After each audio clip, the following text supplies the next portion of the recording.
Dear student, economics में मैंने कुछ प्रश्नों को दिया हुआ है जिसके कुछ विद्यार्थियों का कहना है कि सर इसका आंसर कहाँ मिलेगा। इसलिए मैं उत्तर को अपनी भाषा में लिख समझाना चाहता हूँ।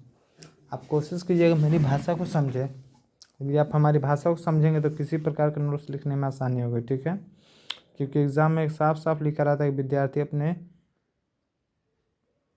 इच्छानुसार और अपने शब्दों में उत्तर है, ठीक है। तो यहाँ लिखा हुआ इकोनॉमिक्स का एक क्वेश्चन है।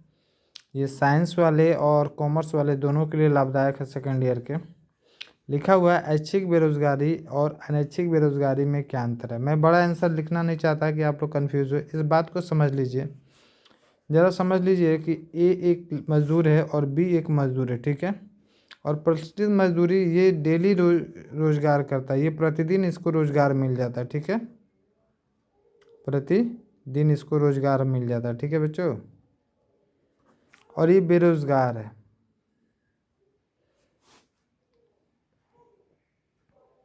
अब हम मान के देखते हैं इन दोनों में अंतर क्या होता है। मान लेते प्रचलित मजदूरी है 400 रुपया। समझिए बात को।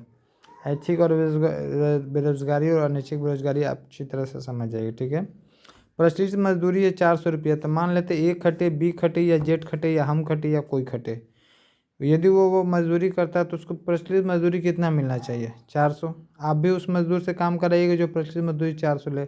अब समझ के देखिए, आप मान लेते कोई ए के पास गया और बोला कि भैया हमारे पास कुछ काम है और इस काम को आज करना है, चलिए कर दीजिए। तो इसने ऑप्शन किया कि कितना पेमेंट दीजिए, तो वही देंगे जो 400 रुपये प्रति मजदूरी है।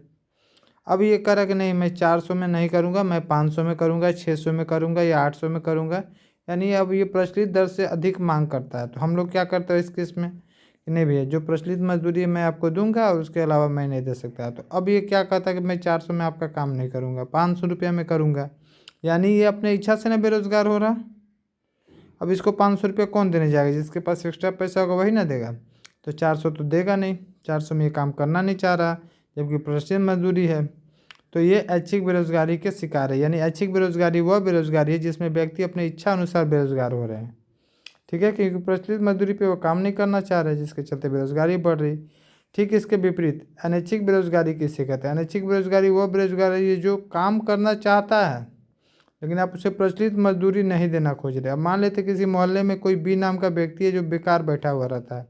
आपने बोला ये काम करना, कर दो। बोला ठीक है भैया मैं कर दूंगा। तो कितना लोगे?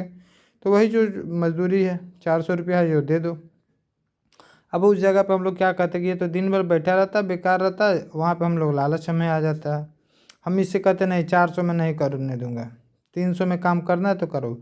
अब ये बेचारा 300 रुपया के चलते काम नहीं कर रहा क्योंकि इसके काम करने की इच्छा है, लेकिन ये इसको प्रचलित मजदूरी ना मिलने के कारण ये बेरोजगार है। यानी एक क्या था, प्रचलित मजदूरी से अधिक मांग रहा था इसलिए अपनी इच्छा से बेरोजगार हो गया।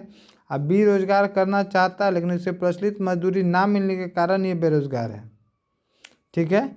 यानी ऐच्छिक बेरोजगारी वो बेरोजगारी जिसमें व्यक्ति अपने इच्छा के अनुसार बेरोजगार होते हैं, और अनैच्छिक बेरोजगारी वो बेरोजगारी जिसमें व्यक्ति अपनी इच्छा के अनुसार नहीं, जबकि प्रचलित दर से मजदूरी कम मिलने के कारण वो बेरोजगार है क्योंकि उसे प्रचलित दर की मजदूरी नहीं मिली, इसी के कारण वो काम नहीं करना चाह रहा।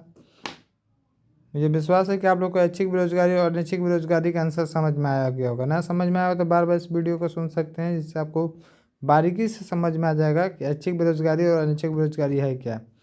ये जो प्रचलित दर से अधिक मूल्य मांगता है जिसके कारण ये अपनी इच्छा से बेरोजगार है, और ये प्रचलित दर की मजदूरी मांगते हुए भी इसे नहीं मिलता जिसके कारण ये बेरोजगार है, ठीक है।